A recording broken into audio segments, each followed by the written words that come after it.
कि जिस तरीके से आपने अपना पूरा बचपन से जीवन संघ के साथ में और देश के लिए समर्पित किया, तो इसमें काफ़ी सारे ऐसे मोड़ आए होंगे जहां आपको बहुत सारे संघर्ष का सामना करना पड़ा होगा। काफ़ी ऐसी परिस्थितियों का सामना भी किया होगा आपने जहां आदमी घुटने टेक देता है। तो वहां आपके अंदर जो एक प्रेरणा आती थी देश के प्रति या देश की मानवता के प्रति, तो उसको ऐसी क्या विचारधारा होती थी जिससे आपको ऊर्जा मिलती थी? लगभग 50 वर्ष संगठन में कार्य करते हुआ है।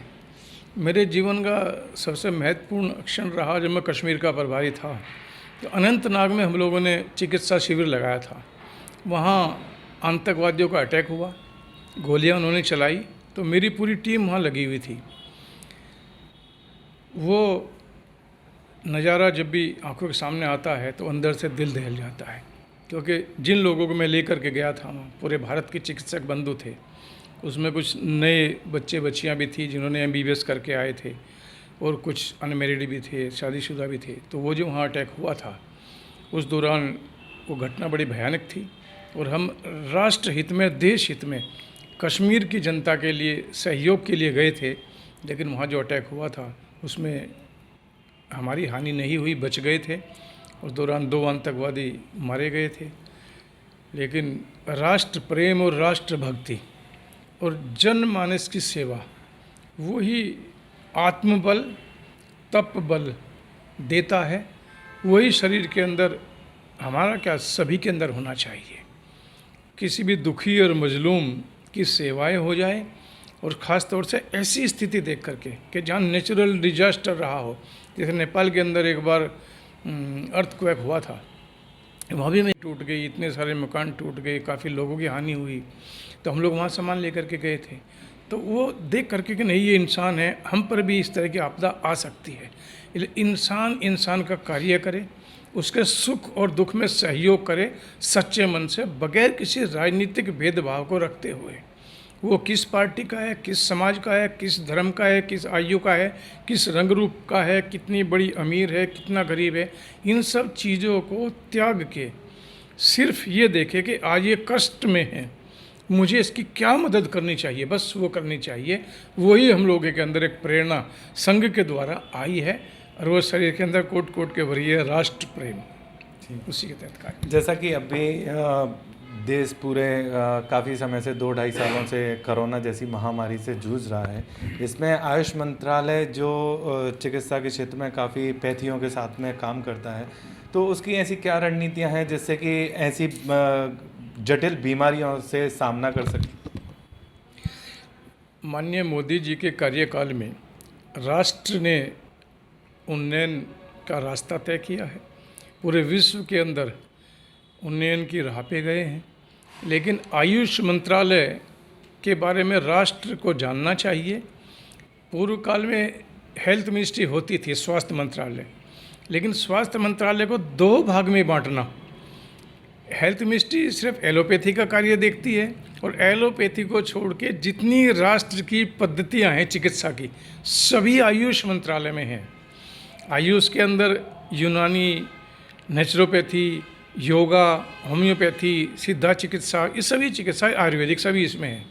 हम लोगों ने कोरोना काल में एक काढ़ा बनाया था, उसमें गिलोय करोड़ डब्बे हमने बनाए, पैकेट्स बनाए, पूरे राष्ट्र में दिए। तो काढ़े का बहुत बड़ा इफ़ेक्ट दिखाई दिया है, क्योंकि गिलोय एक ऐसा तत्व है, ऐसा पौधा है कि जो वाकई उसकी ताकत है। आयुर्वेदिक हमारी ट्रेडिशनल औषधि है, उसके बारे में जानकारी हुई है। और दूसरा योगा, कपालभाति और अदरक का पानी जो सुबह लोग लेते रहे हैं, कोरोना से बचे रहे।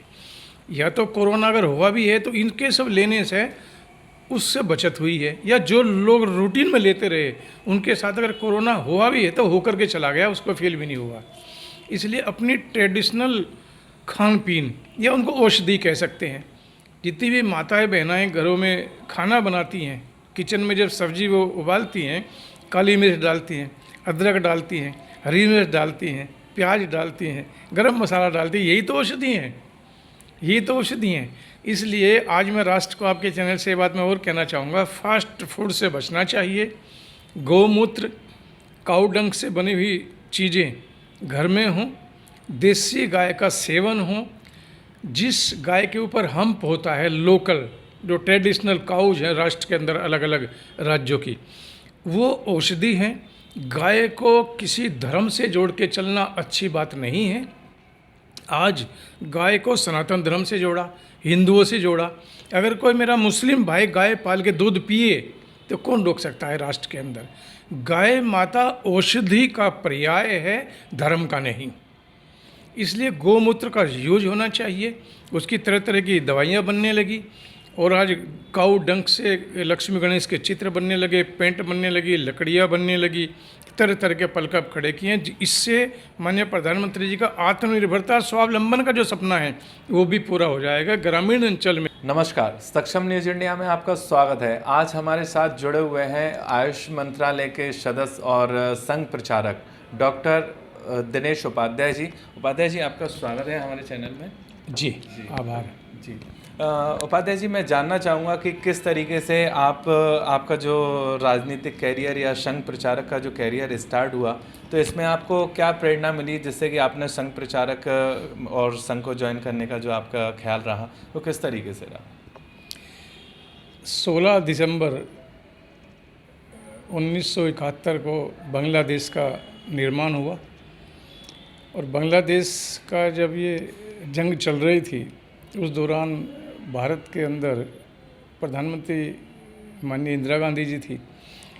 तब मैं 6th क्लास में था और टीचर ने हमें कहा कि जंग हुई है भारत और पाकिस्तान की, तो आप जो है गड्ढे खोदो और लाइट जो रोड के ऊपर लगी रहती थी उनके ऊपर वो कागज़ के बना बना के वो टांगने वाली, ताकि आपदा के समय में उस गड्ढों में घुसा जा सके और बल्ब के ऊपर वो टांगा जा सके। तब मेरे दिमाग में बात आई है ऐसा क्या है, कौन लोग कर रहे हैं, क्या सब्जेक्ट है।